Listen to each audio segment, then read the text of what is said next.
Halo semuanya, kembali lagi di channel Raja Galba. Nah, di video kali ini saya ingin mengucapkan selamat kepada Anda, bagi Anda yang punya pinjol uang Mi, belum galbay gitu ya, dan yang sudah gagal bayar di uang Mi juga. Jadi dua-duanya ya, bagi yang masih rawat pinjol uang Mi dan juga yang sudah galbay di uang Mi ya. Walaupun memang saya berharap bahwa orang-orang yang masih ngerawat pinjolnya itu segera galbay saja ya. Karena merawat pinjol itu sama dengan memanjangkan sumbu bom saja ya, memanjangkan terus sampai sumbunya habis, bomnya meledak. Karena prinsip pinjol itu siapapun yang minjol pasti akan gagal bayar. Oke? Nah, jadi ada beberapa hal yang ingin saya sampaikan di sini tentang uang Mi. Yang pertama, uang Mi ini kalau digalbay itu tidak sebar data. Ya, taunya dari mana, Bang? Saya mengalaminya sendiri. Yang pertama saya mengalaminya sendiri, yang kedua ada teman-teman saya banyak yang galbay di uang Mi dan tidak pernah disebar data. Oke ya, saya gagal bayar di uang Mi itu di tahun 2021. Waktu itu saya galbay di limit yang pertama itu 2.400.000 dan limit yang kedua itu 2.800.000-an. Nah, kalau di total-total itu 5 juta sekian. Saya galbaykan semua dan sampai sekarang itu belum saya bayar pinjol uang Mi ini. Ya. Nah, lalu penagihannya pun uang Mi ini tidak terlalu wah gitu ya, tidak terlalu membagongkan, tidak terlalu menekan, tidak terlalu sadis dan lain-lain. Ya, uang Mi ini DC-DC-nya ini sangat-sangat baik sekali ya. Itu yang saya rasakan. Walaupun memang ya banyak penekanan gitu, tapi tidak seperti pinjol-pinjol yang lainnya. Ya, saya dulu pernah berdebat dengan DC pinjol uang Mi sampai dia itu mengaku bahwa dia hanyalah outsourcing belaka.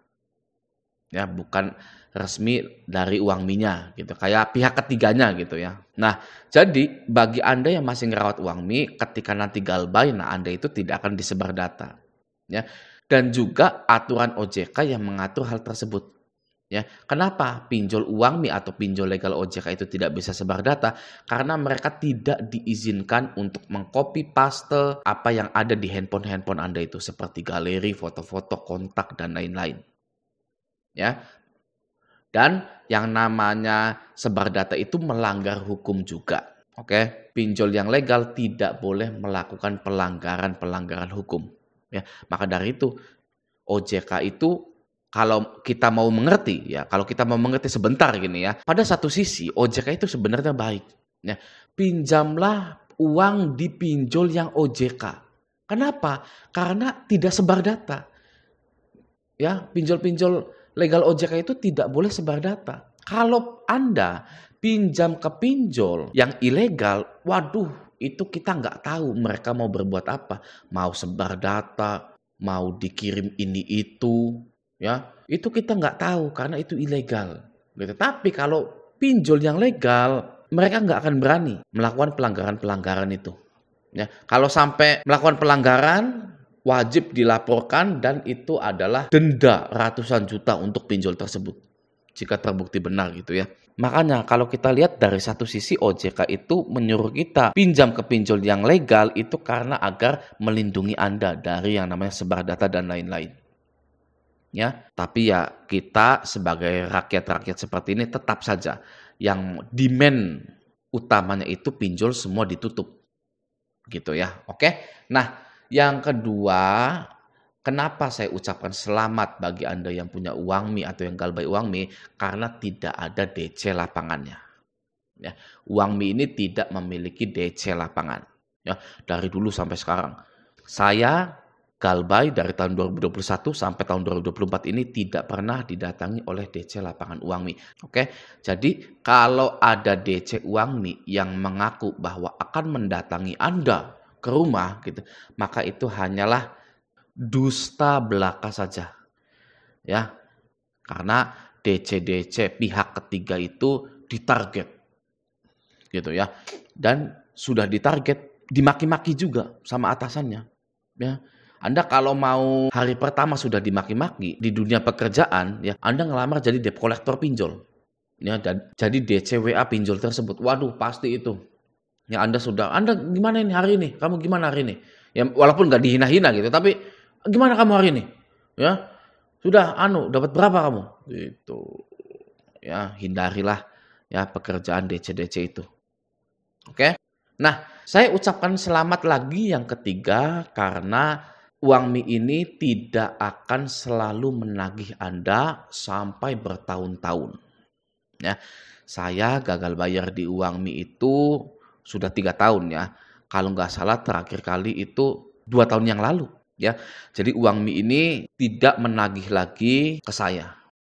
Soalnya ada kan pinjol-pinjol yang sudah 1 tahun, 2 tahun masih nagih, masih telepon aja. Bahkan pinjolnya sudah nggak ada, pinjolnya sudah bangkrut, itu masih nagih aja.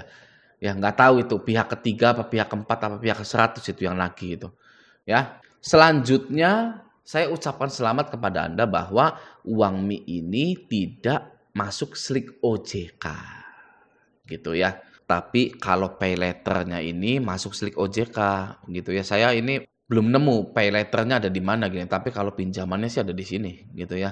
Ini pinjamannya sampai 30 juta, tenornya 4 bulan. Nah ini tidak masuk slik OJK nih. Ya kalau Anda galbay 30 juta juga nih ya.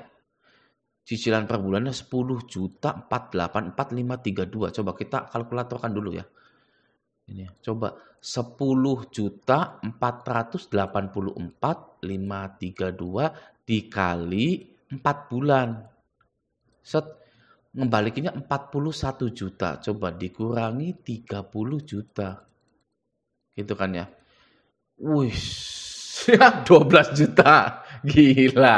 Ya, bunganya itu 12 juta sendiri selama 4 bulan. Gitu ya. Gimana? Apakah Anda tertarik? Ya, mengajukan di uang mie 30 juta ya, ngebalikinnya itu 41.900.000 atau bunganya itu 11.938 gitu ya. Kalau saya pinjam 400.000 deh 1 bulan gitu. 3 bulan gitu ya sini ya. Ngembaliinnya cuma berapa nih? 173.199 dikali 3 bulan gitu ya. Wah, 519 dikurangi 400.000. Bunganya berapa? 119.000 selama 3 bulan. Kalau pinjamnya sudah nyentuh angka misalkan 5 juta ya, coba kita 5 juta dulu. Set, mana nih 5 juta? Nah, 5 juta lama pinjamannya 4 bulan. Gede nggak ya ini ya? 1.747.422 dikali 4 bulan. 6 juta dikurangi 5 juta. Set. Oh, bunganya 1.989.000. Gitu. Ya, begitulah ya. Udahlah, nggak usah nggak usah dilanjutin pinjol-pinjol Anda itu ya. Kalau bisa Anda itu kalau misalkan nih ya, misalkan Anda mau ngelunasin uang mie, terus udahan Anda telepon, "Pak, tolong dihapus data saya, sampai saya itu nggak bisa minjol lagi di uang mie," gitu ya. Gitu. Kalau kata uang mie-nya nggak bisa, berarti Anda harus bikin password yang sulit sekali dan tidak akan Anda ingat. Ya, Anda riset password tersebut, lalu oke kan, dan Anda tidak akan pernah ingat password tersebut. Ya. Tapi percuma ya, ada nomor teleponnya gitu ya, bisa reset password gitu ya. Ya buang nomor teleponnya berarti. Buang nomor teleponnya dan reset passwordnya. Gitu. Oke? Nah, segitu dulu video kali ini. Semoga bagi Anda yang mau galbay-galbay di uang mie atau yang sedang punya pinjaman di uang mie tercerahkan dengan video ini. Oke? Nah, semoga video ini bermanfaat. Sampai jumpa di video selanjutnya.